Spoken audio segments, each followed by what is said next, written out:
आज के इस लेक्चर में हम ऑर्चर्ड डेवलपमेंट इन हॉर्टिकल्चर के बारे में बात करेंगे। ऑर्चर्ड डेवलपमेंट का मेन एम होता है फ्रूट क्रॉप्स को सिस्टमेटिक और साइंटिफिक तरीके से उगाना, जिससे प्रोडक्टिविटी बढ़े, क्वालिटी इंप्रूव हो और लॉन्ग टर्म में फार्मर को बेटर इनकम मिले।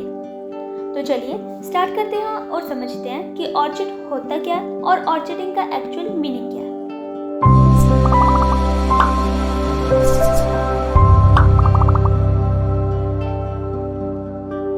What is an orchard?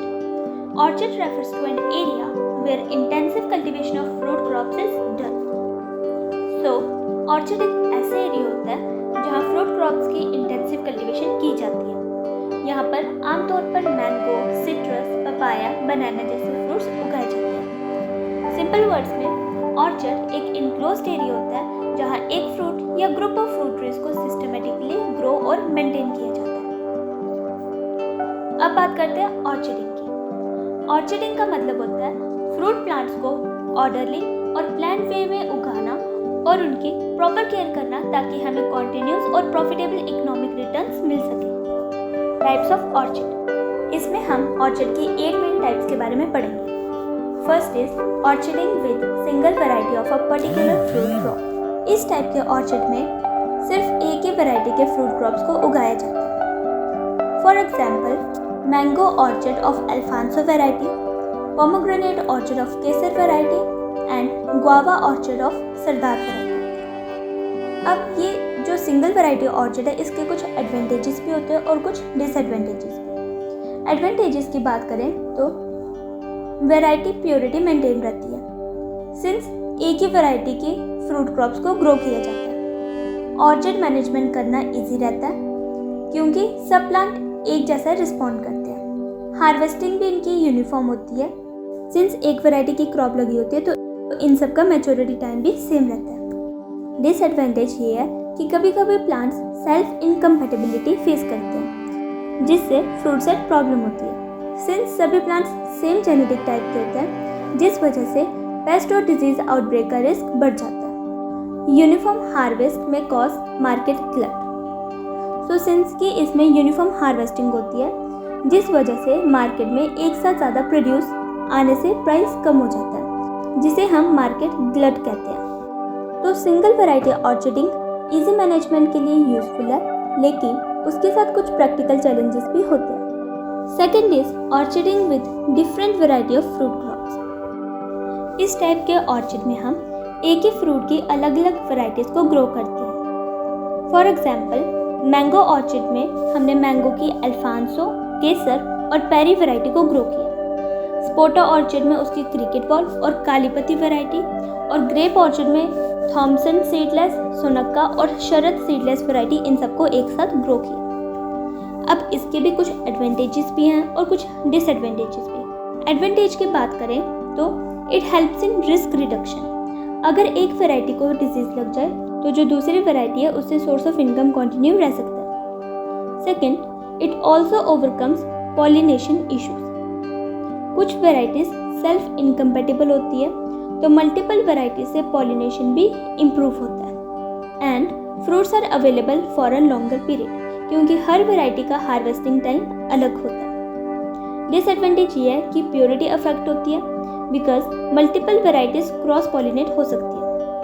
Management और हार्वेस्टिंग थोड़ी कॉम्प्लेक्स हो जाती है, क्योंकि सब वैरायटीज की ग्रोथ और मैच्योरिटी पीरियड अलग अलग होता है। Now third type of orchard is mixed orchard. यहाँ हम different fruit crops of equal life span को एक साथ ग्रो करते हैं। फॉर एग्जाम्पल, मैंगो, सपोटा और गुआवा, इन सबको एक साथ लगा सकते हैं। टैमरिन, पेर, अनोना, ऑनला, या फिर fig, pomegranate, pear, lime. Even combinations like papaya, banana, pineapple भी ग्रो किए जा सकते हैं। एडवांटेज इसका ये है कि it gives continuous and diverse income. अगर एक क्रॉप फेल हो जाए तो दूसरी से प्रॉफिट मिल सकता है। It ensures better land use. Soil nutrients और स्पेस दोनों एफिशिएंटली यूटिलाइज होती है। डिसएडवांटेज ये है कि मैनेजमेंट बिकम्स कॉम्प्लेक्स, क्योंकि हर क्रॉप का केयर और हार्वेस्टिंग मेथड अलग होता है। पेस्ट और डिजीज कॉम्प्लिकेशंस भी बढ़ जाती हैं। डिफरेंट क्रॉप्स के डिफरेंट प्रॉब्लम्स एक दूसरे को अफेक्ट कर सकते हैं।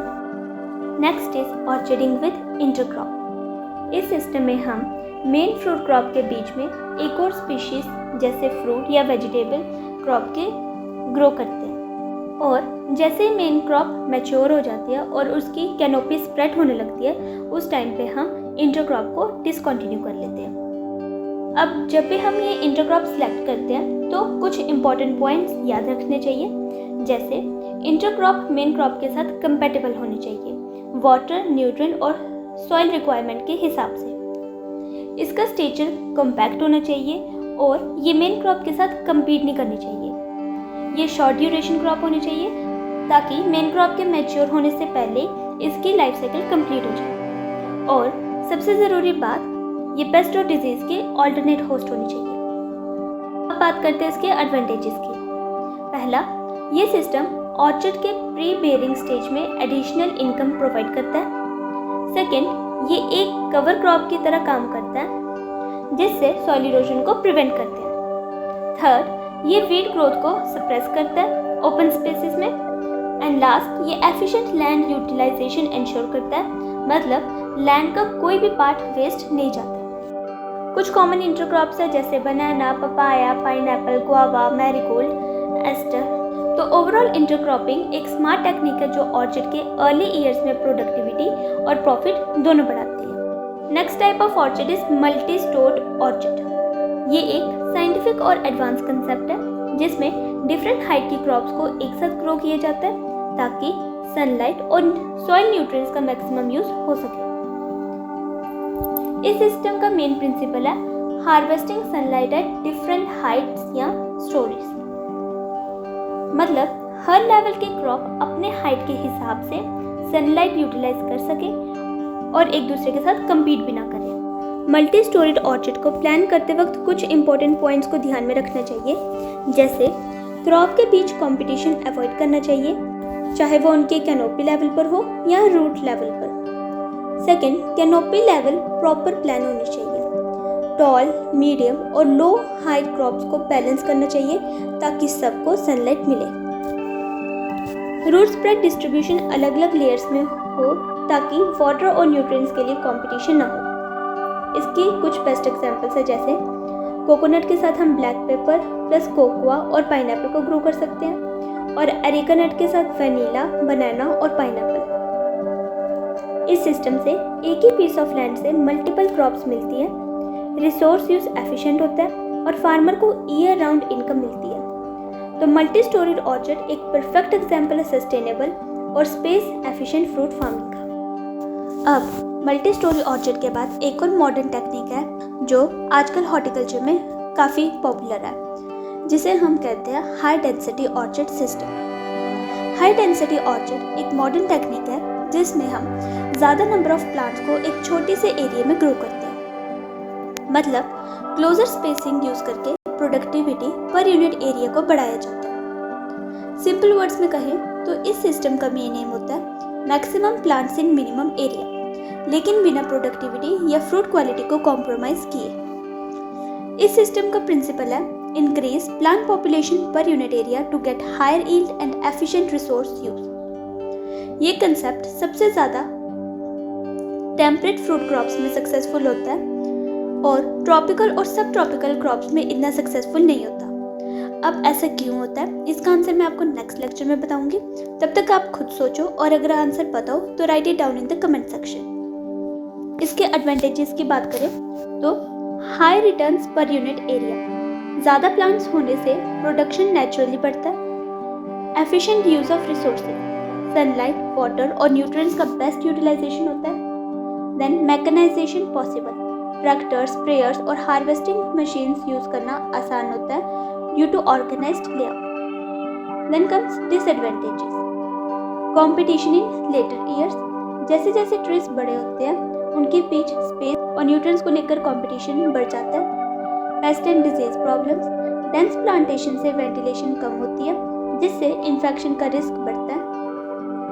Cultural operations difficult, pruning, spraying और हार्वेस्टिंग करना थोड़ा चैलेंजिंग हो जाता है। एग्जाम्पल्स है इसकी, in apple orchard spacing 3 to 3 metre में लगभग 1111 प्लांट्स पर हेक्टेयर तक लगा सकते हैं। मैंगो ऑर्चर्ड में high density planting 3 to 2 metre तक पॉसिबल है, जिसमें हम आम्रपली और मल्लिका जैसी वैरायटीज़ को ग्रो कर सकते हैं। तो ओवरऑल हाई डेंसिटी ऑर्चर्ड एक एडवांस्ड और प्रॉफिटेबल अप्रोच है, जिसमें हम साइंटिफिक स्पेसिंग, ड्वार्फ वैरायटीज़ और मॉडर्न मैनेजमेंट प्रैक्टिसेस को यूज़ करके ऑर्चर्ड की प्रोडक्टिविटी बढ़ा सकते हैं। ये सिस्टम उन एरियाज में बेस्ट काम करता है जहाँ फार्मर्स के पास technical knowledge, good irrigation facilities और प्रॉपर प्रूनिंग और ट्रेनिंग मैनेजमेंट अवेलेबल है।